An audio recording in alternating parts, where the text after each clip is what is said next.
വർഷങ്ങളോളം ചോർന്നൊലിക്കുന്ന വാടക വീട്ടിന്റെ 4 ചുവരുകൾക്കുള്ളിൽ ശ്വാസം മുട്ടി ജീവിച്ചവരാണ് ഞാനും എൻ്റെ കുടുംബവും. അൽഹംദുലില്ലാഹ്, ഇന്ന് ഞങ്ങൾക്ക് സ്വന്തമായ ഒരു വീടുണ്ട്. കഴിഞ്ഞ ജനുവരി 4-ന് എൻ്റെ വീടിന്റെ പാലുകാച്ചൽ. ഒരു 3-ാം ക്ലാസ്സുകാരിയുടെ സ്വന്തമായ ഒരു വീടിന്റെ സ്വപ്നത്തിന് തിരികൊളുത്തിയപ്പോ ഇന്നത്തെ സഫലമായതിൽ ഏറെ അഭിമാനമുണ്ട്. ഇന്ന് എൻ്റെ വീട്ടിൽ വരുന്നവരോട് വാപ്പി പറയും, ഇത് ഐഷമോൾ വെച്ച വീടാണ്.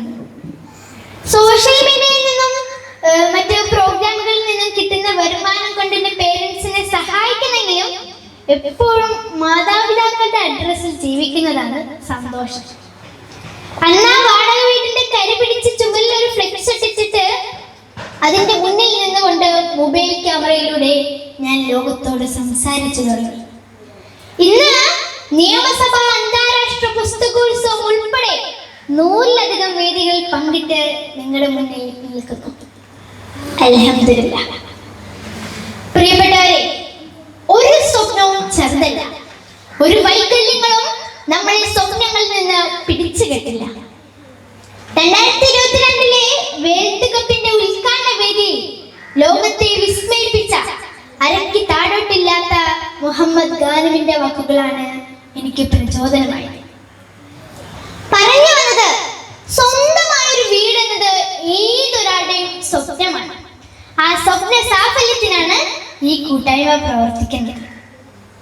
അനാഥരായ 3 സഹോദരിമാർ, അവർക്ക് തല ചായ്ക്കാൻ ഒരു ഇടം വേണം, സുരക്ഷിതമായി കയറിക്കിടക്കാൻ ഒരു വീട് വേണം. അതിന് എല്ലാ നല്ല മനസ്സുകളുടെയും സഹായ സഹകരണം ഉണ്ടാകണം. ഇതിന് പരിശ്രമിക്കുന്ന അൽ-ഇഹ്സാന്റെ പ്രവർത്തകരെ നിങ്ങൾക്ക് എൻ്റെ ഹൃദയം നിറഞ്ഞ അഭിനന്ദനങ്ങൾ. നിങ്ങൾ തുടരുക. നിങ്ങൾ ഒരാളെ ഹെൽപ്പ് ചെയ്താൽ അതിൽ എന്തോ ദുരുദ്ദേശമുണ്ടെന്ന് ആൾക്കാർ പറയും. പക്ഷേ നിങ്ങൾ ഹെൽപ്പ് ചെയ്തുകൊണ്ടേയിരിക്കുക. നിങ്ങൾ ഒരാളോട് കരുണ കാണിച്ചാൽ അതെന്തോ മുതലെടുപ്പിനാണെന്ന് ആൾക്കാർ പറഞ്ഞ് പരത്തും. പക്ഷേ നിങ്ങൾ കരുണ കാണിച്ചുകൊണ്ടേയിരിക്കുക. മറ്റുള്ളവർ എന്ത് പറയുമെന്ന് കരുതി ചെയ്യാതിരിക്കരുത്.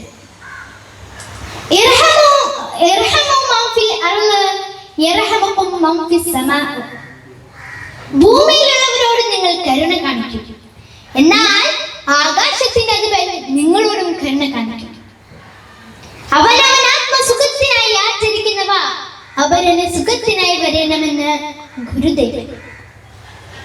മറ്റുള്ളവരുടെ വേദന സ്വന്തം വേദനയായി കാണാൻ കഴിയുന്നതാണ് മനുഷ്യത്വത്തിന്റെ ലക്ഷ്യം. വിശപ്പും രോഗവും കൊണ്ട് ബുദ്ധിമുട്ടുന്ന ഒരാളെ കാണുമ്പോൾ സഹതാപം തോന്നുക മാത്രമല്ല, അതിൽ മാറ്റം വരുത്താൻ നമ്മളാൽ കഴിയുന്ന രീതിയിൽ ഇടപെടുകയും ചെയ്യുമ്പോഴാണ് നാം യഥാർത്ഥ മനുഷ്യരാകുന്നത്. ഞാൻ ഈ അടുത്തിടെ ഒരു വീഡിയോ കണ്ടു. കുപ്പികളിലും പൊങ്ങിക്കിടക്കുന്ന പാത്രങ്ങളിലും ഭക്ഷണധാന്യങ്ങൾ നിറച്ച് കടലിലേക്ക് വലിച്ചെറിയുകയാണ് ചുറ്റുകൾ. അവർ അറിയുന്നത് ഭക്ഷണവും വെള്ളവുമല്ല, വേദന അനുഭവിക്കുന്ന സഹജീവികളോടുള്ള സ്നേഹമാണ്, കാരുണ്യമാണ്, കടമയും കരുതലുമാണ്. അവ ഗസയിലെത്തുമെന്ന് ഉറപ്പില്ല, എങ്കിലും തിരമാലകൾ തീരത്തെത്തിക്കുമെന്ന പ്രതീക്ഷയിൽ പ്രാർത്ഥനയോടെ തുടരുകയാണ് ഈ ചുറ്റുകാർ.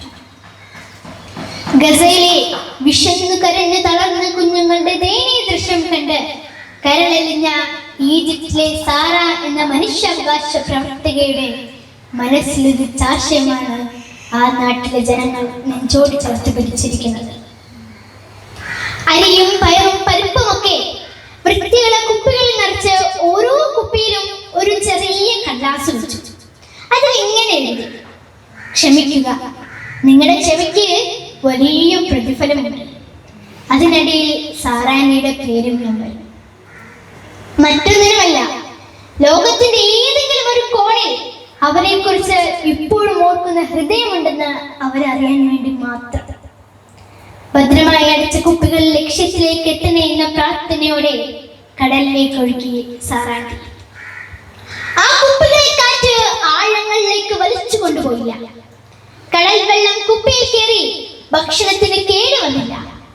3-ാം ദിവസം രാവിലെ സാറാന്റിയുടെ ഫോണിലേക്ക് ഗസയിലെ ദുരിതാശ്വാസ കേന്ദ്രത്തിലെ ഡോക്ടറുടെ ആദ്യ സന്ദേശം അത് ഇങ്ങനെയായിരുന്നു: നിങ്ങളുടെ 10 കുപ്പികൾ തീരത്തെത്തി, നിരവധി കുടുംബങ്ങൾ വയറു നിറച്ചു. കുപ്പിയിലുണ്ടായിരുന്ന കടലാസ് കയ്യിലെടുത്ത് 2 കുട്ടികൾ നിങ്ങളുടെ പേരിൽ ചൂണ്ടമർത്തി കരയിൽ ഞാൻ കണ്ടു. വിറയാർന്ന സ്വരത്തിൽ അവർ പറയുന്നുണ്ടായിരുന്നു, അള്ളാഹുവിന്റെ മുന്നിൽ നിങ്ങൾ ചെയ്തതിനെ കുറിച്ച് ഞങ്ങൾ പറയാതിരിക്കില്ല. പ്രിയപ്പെട്ടവരെ, മാനവികതയുടെ മഹത്തായ സന്ദേശമാണിത്. നമ്മുടെ സാധു സഹായ സമിതി വർഷങ്ങളായി ചെയ്തുകൊണ്ടിരിക്കുന്നത് ഈ മഹത്തായ കാരുണ്യ പ്രവർത്തനമാണ്. ഒരു സംഘടന എന്നതിലുപരി ഒട്ടനവധി മനുഷ്യരുടെ പ്രതീക്ഷയാണ്, അവരുടെ ആശ്രയമാണ് ഈ കൂട്ടായ്മ. വേദനിക്കുന്നവരുടെ കണ്ണീരൊപ്പാൻ സ്വയം സമർപ്പിച്ച ഈ കൂട്ടായ്മയ്ക്ക് പിന്നിൽ പ്രവർത്തിക്കുന്ന ഓരോരുത്തരെയും ഞാൻ ഈ അവസരത്തിൽ അഭിനന്ദിക്കുന്നു.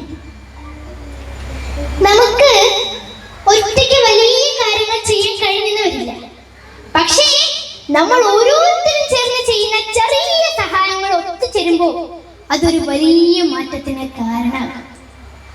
ഈ സമിതിയുടെ ജീവകാരുണ്യ പ്രവർത്തനങ്ങളിൽ പങ്കാളികളാകാനും നമ്മളാൽ കഴിയുന്ന രീതിയിൽ സഹായങ്ങൾ ചെയ്യാനും നമ്മൾ മുന്നോട്ട് വരണം എന്ന് പറഞ്ഞുകൊണ്ട്, എന്ന് ആശംസിച്ചുകൊണ്ട്, ജീവിതത്തിൽ എന്നും നല്ല മനുഷ്യരായിരിക്കാൻ കഴിയട്ടെ എന്ന് ആശംസിച്ചുകൊണ്ട്, മനസ്സകവിൽ മാനവികത പൂത്തുലയാൻ ഈ വേദി കാരണമാകട്ടെ എന്നുകൂടി പറഞ്ഞുകൊണ്ട് ഞാൻ എൻ്റെ വാക്കുകൾ നിർത്തുന്നു.